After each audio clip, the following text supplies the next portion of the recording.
Hey everybody, it's Melissa, and today I'm giving you my full review and honest opinion about Khamrah by Lattafa. Now, this is one of the newest Lattafa fragrances in my collection, and I will put the link where I got it in the comment section below. And just so y'all know, quick heads up, there is a big Arabian fragrance sale happening and a dupe sale happening where a lot of Lattafa fragrances are priced under 25 bucks.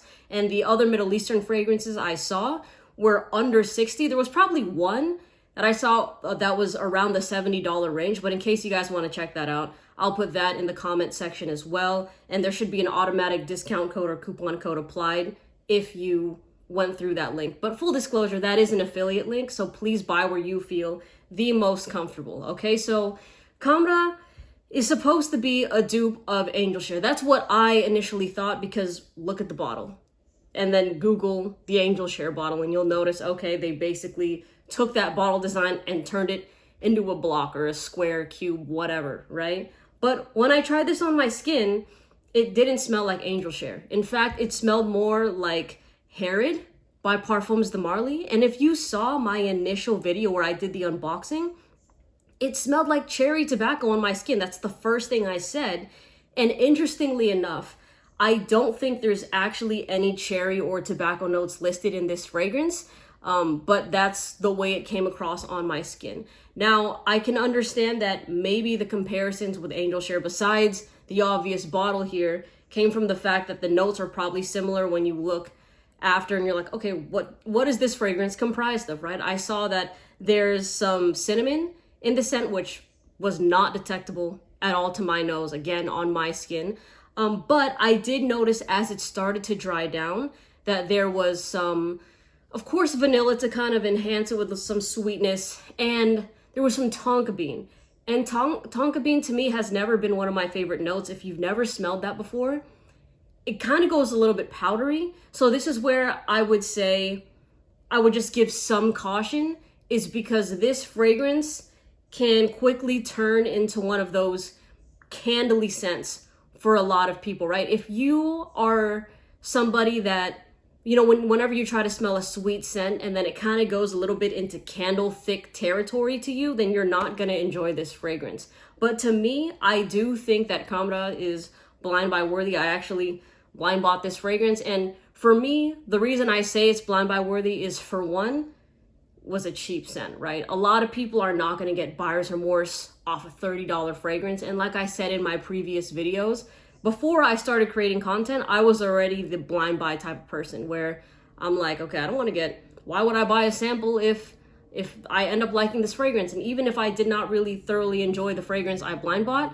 I didn't have buyer's remorse off of that. So everybody's different, but now as a content creator, I have to give that disclosure of, you should get the sample, because so many people want to come back around and be like, well, you said it was blind buy worthy, blah, blah, blah. And it's like, it's a subjective area. So now I'm only going to say it's blind buy worthy if it's cheap and I think it smells nice. All right. So that's now my bare minimum of it, even though that's not something that I do. You know what I'm saying? But anyways, Khamrah to me was long lasting and it smelled really, really good, even though it was not what I expected. Right. So for like an under $30 fragrance, I really wasn't tripping about it at all. In fact, this thing was lasting for, like, I noticed it for about, I'd say 6-ish hours, over 6 hours, right? After that 6-hour mark, it was a lot more faint.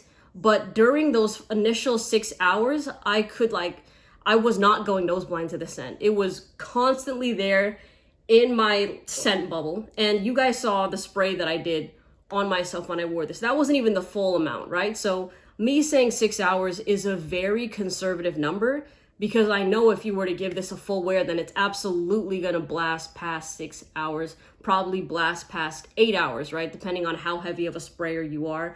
But I really don't think that this is a scent that needs a lot of sprays to it.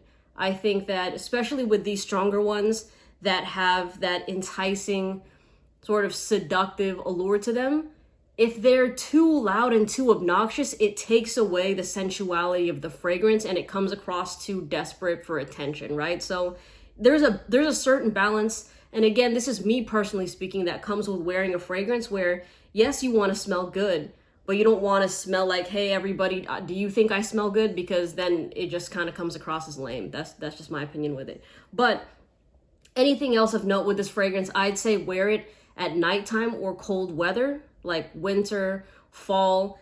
Like I said, I wore this yesterday, and I'm glad I only did the 1 or 1.5 sprays on my wrist because it was hot yesterday. And it was just, the thing with sweet fragrances is they can turn overly sweet very quickly in the heat, and it can become nauseating not only to you, but potentially the people around you, especially if you're somebody that wants to give this a full wear. So let it work its magic when it's a little bit cooler outside, or if you want to kind of go more minimal with the sprays.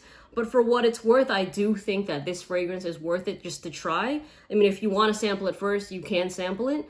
Or if you want to blind buy it for like under 25 bucks, you can do that also. But I'd say if you like Herod by Parfums de Marly, then get this fragrance. Don't go into this thinking, oh, it's going to smell like angel share. No. And the thing is, somebody told me that it's not supposed to be a dupe of angel share. It's supposed to be a dupe of another fragrance. But then I asked them, I'm like, then why is the bottle just like angel share? And we were both like, I don't know what the reason was. Maybe it's because it looks fancy and it looks nice like this and it looks luxurious. And it does smell luxurious. Don't get me wrong. Like, if you were to wear this dressed up, I think it would stand out for sure. So really excited to try more Middle Eastern fragrances and stuff like that. So give me more recommendations in the comment section below. I'll give you my full review of Assad later on as well. But let me know what your favorite scent from Lattafa is. And again, if you want to check out that Arabian and the fragrance dupe sale, you can check that out down below. I think I saw Jasada there. I saw Fragrance World. And of course Lattafa, and there's some other brands as well. Anyways, I hope y'all have a great day, and I'll see you in the next video. Take care. Bye.